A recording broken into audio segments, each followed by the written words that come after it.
აბა თუ გახსოვთ, რამდენ გზის მივაგებთ განსაკუთრებულ პატივს მართლმადიდებელი ქრისტიანების ჯვარს და როდის არის ჯვრის თაყვანისცემის კვირა.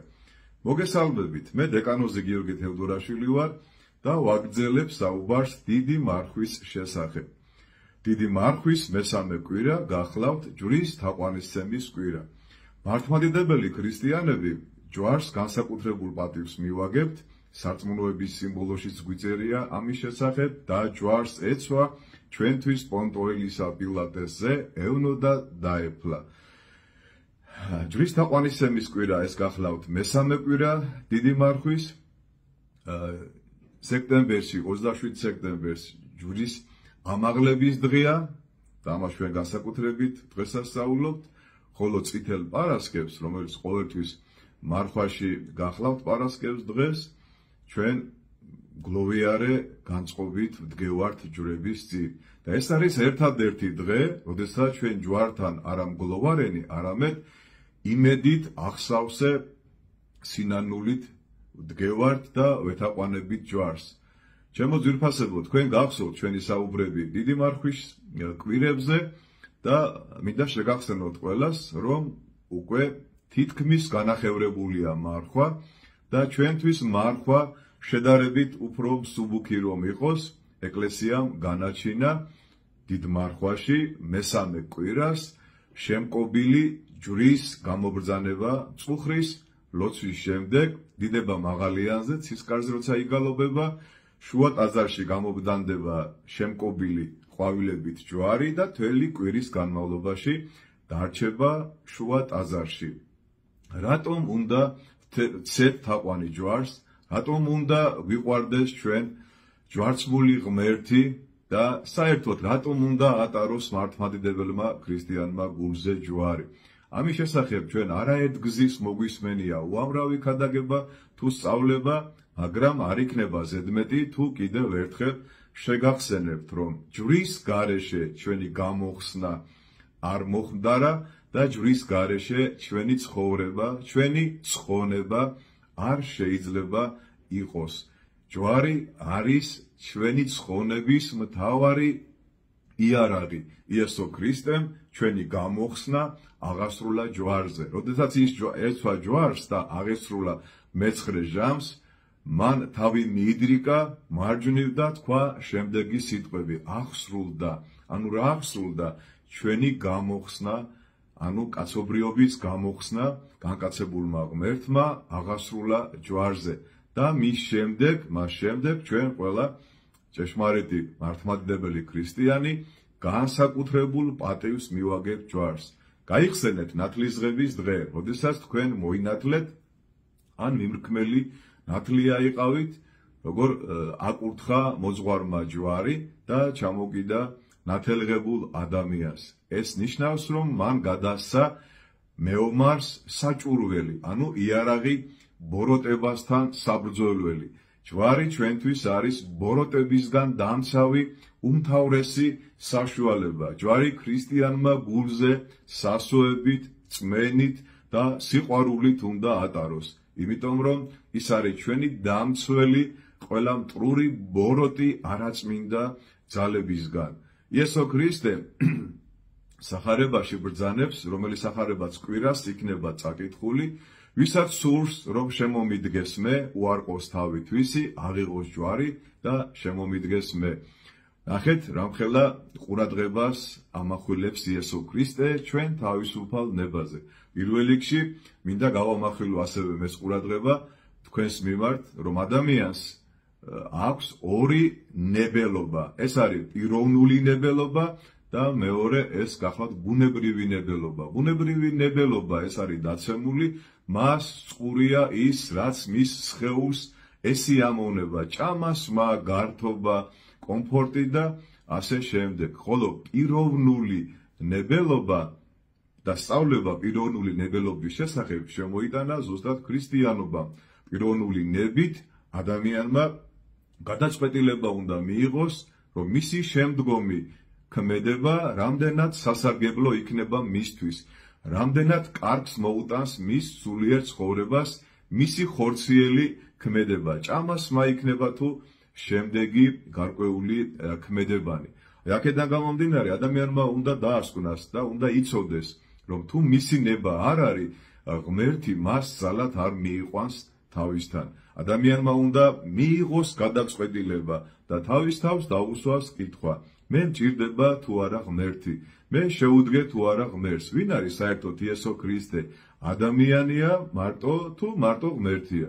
თუ ღმერთკაცია, როგორც ეკლესია გვასწავლის, სამწუხაროდ ამის შესახებ ძალიან ბევრმა ქრისტიანმა არ იცის, როგორი სწავლება აქვს ეკლესიას. ზოგისთვის ის არის მიუწვდომელი ღმერთი, ზოგისთვის ძალიან ახლობელი ღმერთი, ზოგისთვის საერთოდ რაღაც მითოსური პიროვნება, რომელიც ოდესღაც არსებობდა და სასწაულებს აღასრულებდა. პავლე მოციქული ებრაელთა მიმართ ეპისტოლეში ბრძანებს ძალიან საინტერესო სიტყვებს. იესო ქრისტე გუშინ დღეს და ხვალ იგივეა უკუნისამდე. ჯვარცმა, რომელიც პონტოელ პილატეს დროს აღესრულა იუდეაში, ყოველთვის თანამედროვეა, ყოველთვის გამომხსნელია, ყოველთვის საყურადღებოა ჩვენთვის.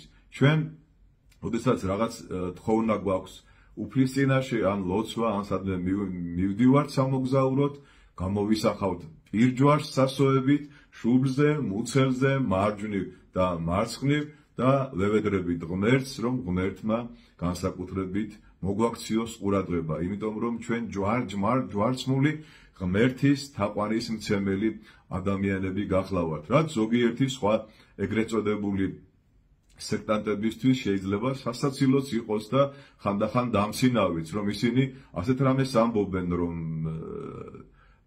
ჯვარს ეწამა მათი ღმერთი და ისინი ამ სატანებელ იარაღს ატარებენ გულზე. დიახ, ვატარებთ, იმიტომ რომ ჩვენი გამოხსნა აღესრულა ჯვარზე, როგორც მოგახსენეთ და არ არსებობს ხონება, არ არსებობს ცხოვრება ჯვრის გარეშე და ამიტომ იესო ქრისტე გვეკითხება და გვისვავს კითხვას, რომ ვისაც გინდათ, რომ შემომიდგეთ, საკუთარი თავი უარყავით, ანუ ბუნებრივი ნებელობა დაუტევეთ, მაღლა დააყენეთ პიროვნული ნებელობა ბუნებრივ ნებელობაზე, უარყავით თქვენი სურვილები, თქვენი დაცემული ძველი ადამიანი, რომელსაც არც მარხვა სურს, არც ლოცვა სურს, არც სიკეთე, არაფერი კარგი არ სურს მას გართობის და ჭამასმის გარდა და შემომიდექით მე, არა ბუდას, არა მუჰამედს, არა სხვა რომელიმე რელიგიურ ლიდერს, არამედ ღმერთ კაცს, იესო ქრისტეს, რომელმაც შენთვის დავითმინე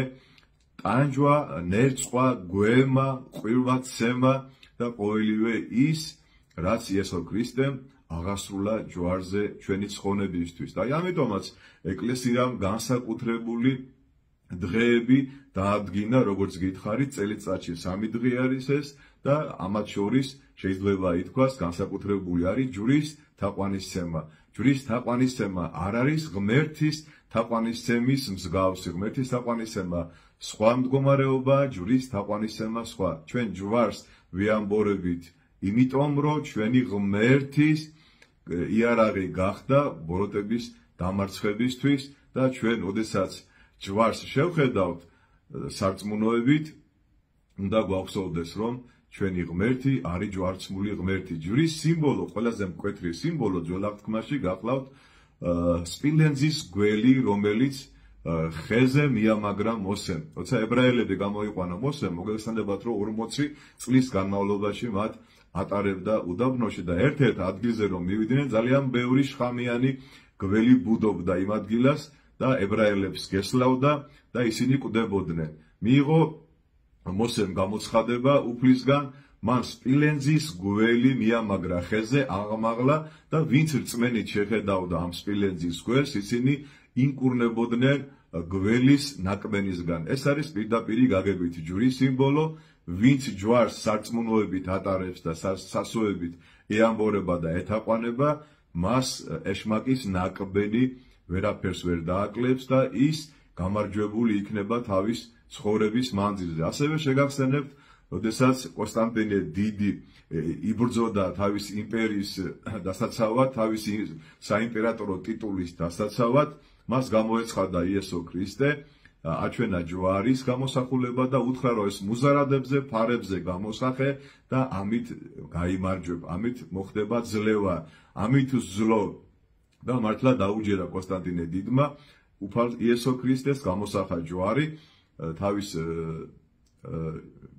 საბრძოლო იარაღებზე, თავის ჯარის და ბრწყინვალე გამარჯვება მოიპოვა. ჩვენი წინაპრები, ჩვენი ყველა დიდი მეფე, ყველა გონიერი ადამიანი ჯვრის გამოსახულების გარეშე არაფერს არ იქმოდა. და აი ამიტომ ჩვენ მარხვაში განსაკუთრებით შეგახსენებთ, ჩემო ძვირფასებო, რომ ჯვარი უნდა ვატაროთ გულზე. ვისაც ჯვარი ადიკეთია, ძალიან გთხოვთ, უახლოეს ტაძარში მიბრძანდით, შეიძინეთ ჯვარი. მნიშვნელობა არ აქვს ჯვარი იქნება ოქრო, ვერცხლი ან სხვა ლითონი თუ ხე, მთავარია იყოს მართლმადიდებლური და მთავარია იყოს თქვენ სახელზე ნაკურთხი. და აუცილებლად ატარეთ დღე და ღამე. ჯვარი უნდა იყოს თქვენს გულზე, თქვენს გულში, იმიტომ რომ ჩვენ ძალიან ბევრი უსიამოვნო მოვლენები გვემართება ყოველდღიურად. ძალიან ბევრი მტრული ბოროტი ძალა გვებრძვის, ხილული თუ უხილავი.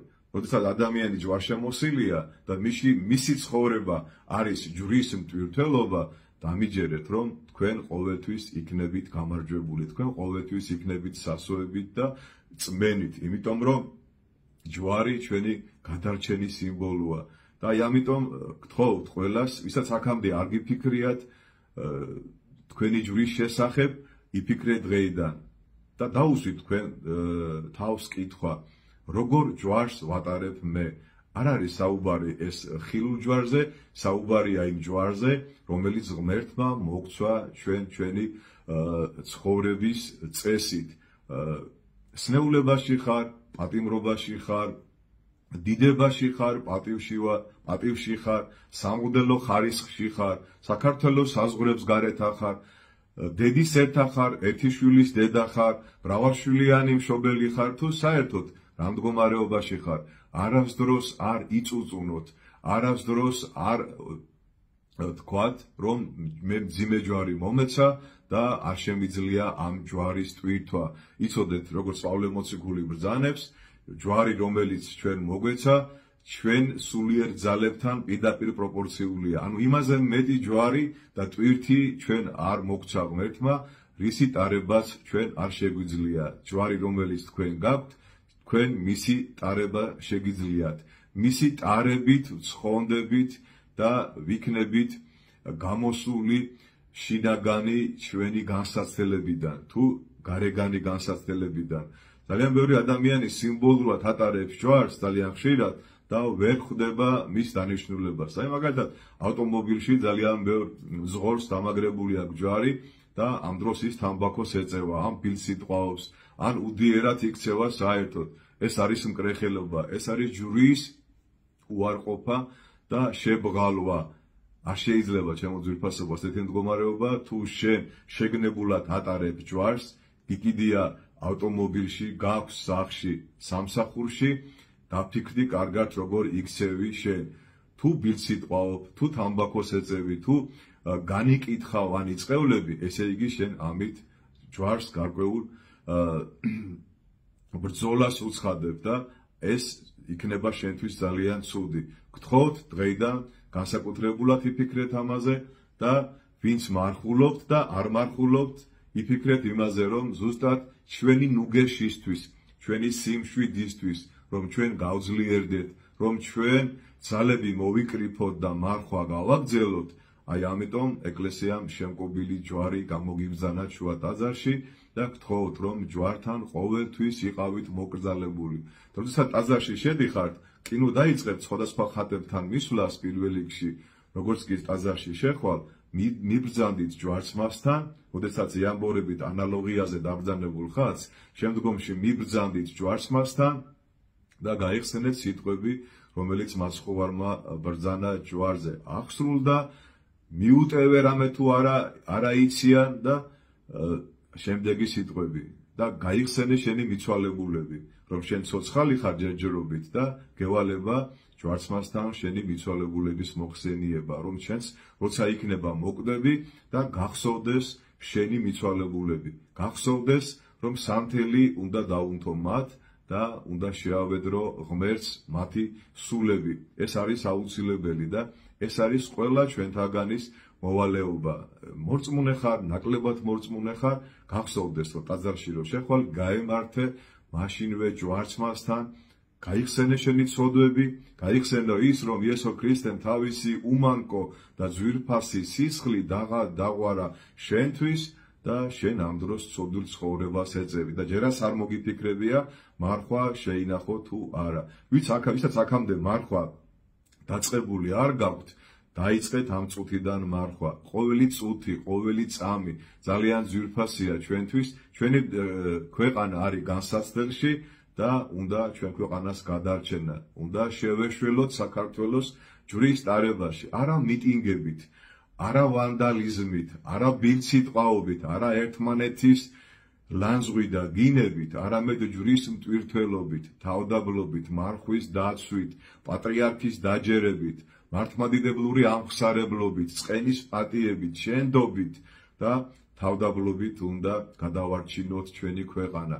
ჩვენი ქვეყანა აქამდე ჯვრის თაყვანისცემის, ჯვრის ამაღლებით და ჯვრის სიყვარულით და ტარებით მოვიდა და ჩვენ ეს უნდა გვახსოვდეს ყველა ქართველს, რომ იავარდით მოფენილი არ იქნება ჩვენი მომავალი, იავარდით მოფენილი არ იყო ჩვენი წარსული და რატომ გონია რომ ჩვენი მომავალი იქნება რაღაც იავარდით მოფენილი? რა თქმა უნდა, ჩვენ გვინდა უკეთესი ცხოვრება, ჩვენ გვინდა შედარებით წარმატებული ცხოვრება, ჩვენ გვინდა შედარებით მშვიდი ცხოვრება, მაგრამ ეს ყველაფერი დამოკიდებულია ჩვენს ამხსარებლობაზე, ჩვენს ერთგულებაზე ღმერთზე. იმ ადამიანებმა, იუდეველები რომ ერქვათ, იესო ქრისტე რომ გააკრეს ჯვარზე, 30 წელიც არ იყო გასული, რომ ჯვრების დღე აღემართა იუდეაში და ის ხალხი და ყველა ის ადამიანი, ვინც იწონებდა ქრისტეს ჯვარცმას, დაისაჯა რომაელების მიერ. ასე დავიჯებით ჩვენც თუ არ გვეცოდინება ჯვრის მოპყრობა, რომ ჩვენ პირველ რიგში უნდა გვახსოვდეს მოწიწება და მოკრძალება ჯვრის მიმართ და ეს ძალიან ბევრ ქრისტიან სამწუხაროდ დღესდღეობით აღარ ახსოვს. კი, ძალიან ბევრი ადამიანი ესე მოსაჩვენებლად, სიამაყით ატარებს ოქროს, ვერცხლის და თვლებით შემკობილ ჯვარს, მაგრამ რომ მკითხო რატომ ატარებ ჯვარს, ან რა მოხდა ჯვარზე და რა საჭიროა ჯვრის ტარება, შეიძლება მხრები აიჩერჩოს და ვერ გიპასუხოს ეს ყველაფერი და ამიტომაც მე გადავწყვიტე ჩემო ძვირფასებო, რომ დღეს მარხვის მესამე კვირიაკეს მესაუბრა ამის შესახებ და გთხოვოთ ყველა თქვენთაგანს, რომ წაიკითხოთ სახარება, რომელიც კვირას იკითხება და კიდევ ერთხელ შეახსენოთ თქვენ თავს, რომ მე როგორ ვატარებ ჯვარს და ჩემი ცხოვრება რამდენად არის ჯვარ შემოსილობა, რამდენად მე არ წუწუნებ და არ საყვედურობ ღმერთს, რომ რატო ვარ ამ მდგომარეობაში, რატომ არის ჩემი ქვეყანა ამ მდგომარეობაში, რატომ არის რომ ერთხელ და სამუდამოდ ვერ დაუწყნარდით ქართველები,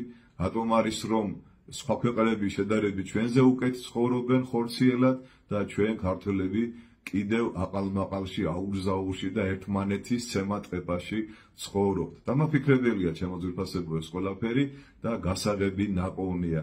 გასაღები ნაპოვნია ჩვენ ბურატინოსავით. ბურატინო უძღების შვილის სიმბოლო იყო, არ უნდა წავიდეთ უცხო ქვეყნებში და არ უნდა მოვიაროთ. არა, შეიძლება ახლა მე არ გამიკითხავთ, ვინ წასულები ხარ და ოჯახს არ ჩენთ იქ, მაგრამ ჭეშმარიტების საძებნელად უცხო ქვეყანაში არ უნდა წავიდეთ, იმიტომ რომ ჩვენშია ჭეშმარიტება, ჩვენშია სასუფეველი ცათა, როგორც ქრისტე ამბობს, სასუფეველი ცათა შორის თქვენსა არს.